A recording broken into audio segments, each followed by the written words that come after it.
Are you expecting your client to be the expert in any and all things interior? No. Of course not. Because the first thing you can walk, well, what questions do you have? Well, what do they know to ask? Right. There was a study done that only 9% of employees actually know 4 basic terms of health insurance: premium, deductible, co-pays, co-insurance. Welcome back to Designed to Help Your Business Grow with Robin Pasley. Hello. I'm her co-host, Randy Lynn Johnson. And with us today, we have Nick Dial, insurance broker and author.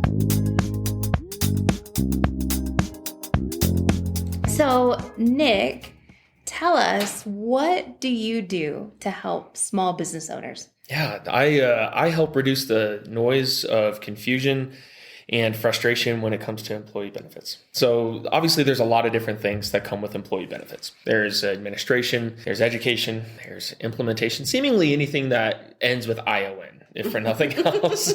And what I basically help with is, like many other organizations who do a great job in preparing an employer's benefits, I take a bit of a different approach. I pretty much try to take it further beyond just the standard finish line, where the employer is otherwise appreciating and engaging with their own benefits as well as their employees, and they can measure that by employee satisfaction. So do you cover all like as a broker, I imagine you know everything that's out there? Well, I would certainly caution, or at least preface to say, I certainly wouldn't claim everything about insurance, because boy, that's a moving target. But yes, so I help with medical, with dental, vision, what we call our core benefits. And then there's some ancillary lines, all built within the package of an employer's benefit structure. So you have things like, disability and life insurance and flexible spending accounts and HSAs and all sorts of different things. And so I coach the employers along the way of how do we structure the benefits in such a way that they speak to the employee, that makes sense to them,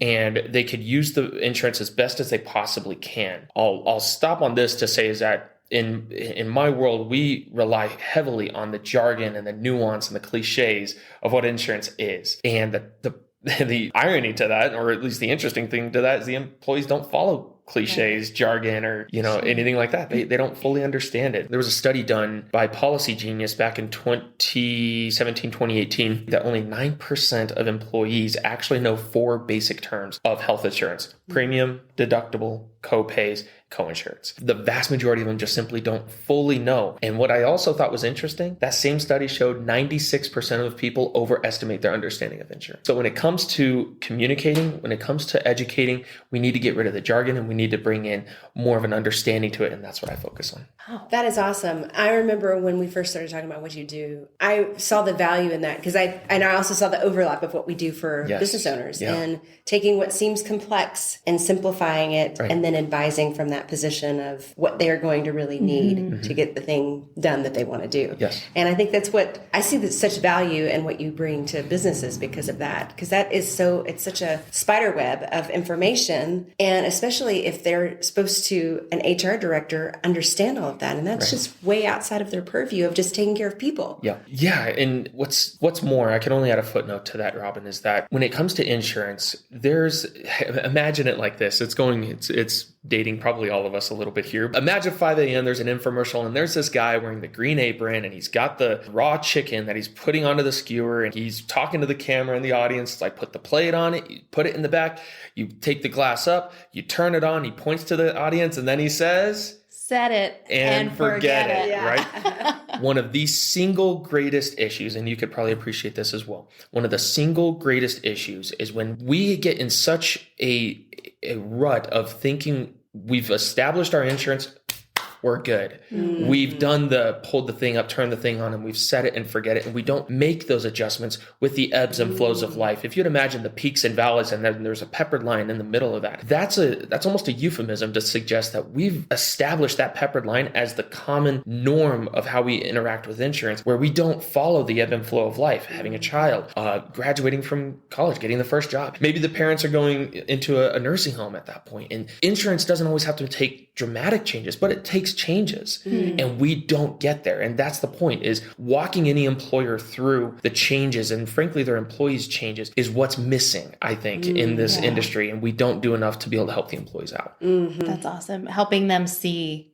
or to know the right questions to ask. Exactly. I think a simple way of saying it is, are you expecting your client to be the expert in any and all things interior? No. Of course not. Because the first thing you can walk in, well, what questions do you have? Well, what do they know to ask? Right. Versus, how do we maybe start asking some questions? Absolutely. How do we engage that conversation differently? That's almost an art that we've maybe not lost, but it's like dormant, and we can, wake that thing up a little bit. Yeah. Right. So, with what we do as interior designers for commercial businesses, I think our sweet spot is helping them see what they can't see. There it is. And asking the right questions kind of helps open up that conversation. For us, we do 2 or 3 interviews before we even present a proposal to them, because we want to get to know them so much and understand what their needs really are. And then on the other side of it, we do like an hour and a half deep dive discovery interview to learn about the project itself and who the company is and how we're going to accomplish the project. So, you're doing the same thing. You're helping them take what feels ethereal out here and make it more concrete.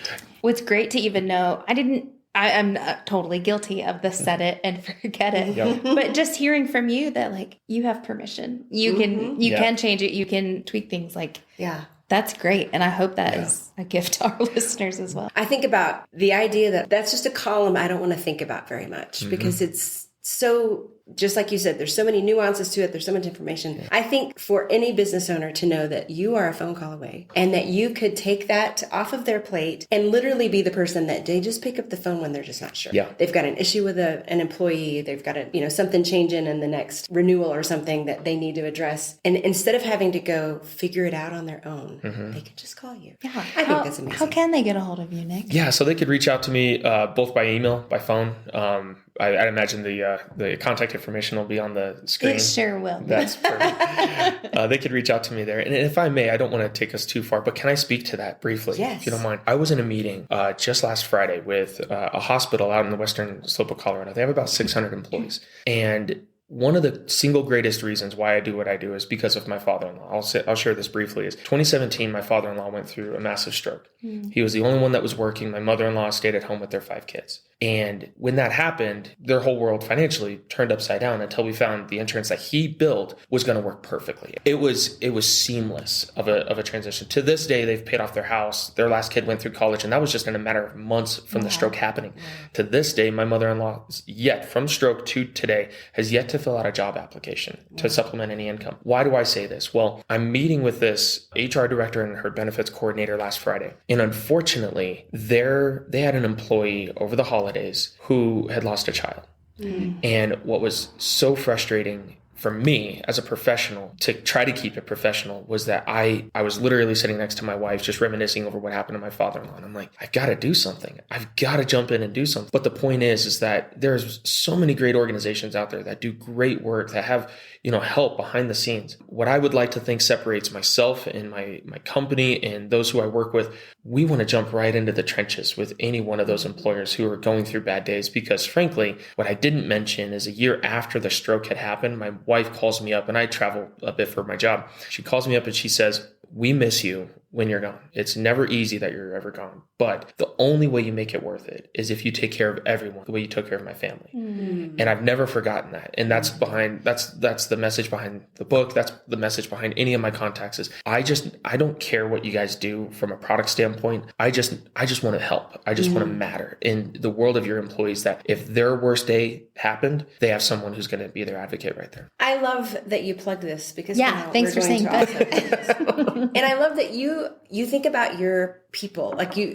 This is one of the things we connected on right away, is that we're people first people. Yes, we are. And that's what gets us out of bed in the morning. Amen. To both do our jobs is to take care of people and to let them know that they're valuable and what they value is valuable to us too. Correct. So Insurance Makes Sense is your new book. It is. That is now available on Amazon and Barnes & Noble. Yep.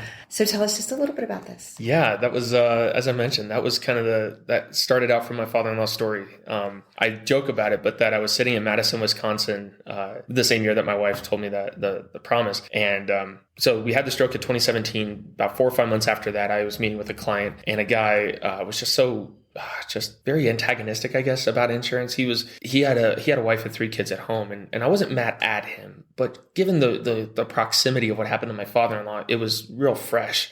And he just had this attitude like, I don't plan on anything happening to me. I don't need insurance. And I'm like, I don't care that you buy a thing, but can we not be arrogant about this? Like, this is a serious deal. Right. And so about a year after that, I was sitting in Madison, Wisconsin airport waiting for a flight. And I joke about it. It's that the inspiration of my father-in-law and this gentleman's conversation just converged in my brain and had a baby. And I couldn't do anything with it aside from venting and make a fool out of myself in the airport. So the next best thing I did is I grabbed my iPad. I just started typing. And over the next hour that I was waiting for my plane, I look at it and, however many pages later, I was like, well, that'd be a really bad book, but I think I've got something here. Wow. And so that's what the book is really about, is a buyer's guide of how somebody can look at insurance strategically. I like that. I have a thesis in that we as a society look at insurance as a consumable product, which I would say is a logical fallacy. We buy insurance no different than we buy cups of coffee or cars with the intention to drive it, to drink it, to wear it, to whatever. We never intend, like the gentleman said, I don't plan on anything happening to me. Right. He's exactly right. We never plan on it. But that should honestly be the precursor to understanding why we might need the insurance in the first place. So what this book goes over, and by the way, it's more macro than micro. It's not going to get people lost in the jargon. Fortunately, people have already said it's really easy to read. Thank God, because I wrote it. But the point is that it's meant to help offer a bit of a different perspective into which insurance belongs where and how do I use it proportionate to my finances. No, the thing is that when it comes to the book itself, imagine someone coming up to you. It's like, Robin, I know nothing about interior design, but all I want to know is how to spend my money wisely and how to make my place not look like junk, right? Same thing for me. Is if someone comes up, it's like, Nick, I know virtually nothing about insurance. All I know is I want my worst possible day covered with the least amount of money spent. That's a great way to set up, okay, well then how do I establish kind of the bare essentials? If someone comes up and they say, I know virtually nothing about insurance and I want to know how to be able to start well. It may not be starting perfectly. That's not the idea. And I misspoke earlier. It's not a perfect start. It's a matter of how do I get started that I know there's confidence behind my insurance. Because, and as we said it earlier, just when you set it up, don't forget about it. Just set it up well and don't forget about it. And so that's what that book goes over. Yes. That's awesome. Nick, I'm excited. Thank you so much for joining us. Thank you for having me. This has been fun. You. All right. Well, that'll do it for us. All the information, how to reach Nick, where to find his book, all that will be in the show notes. And we will see you next time. Thanks, guys. In an increasingly competitive market, the merits of using interior design as a strategic growth tool can make all the difference in not just surviving, but thriving. Hasley Commercial Interiors, designed to help your business grow.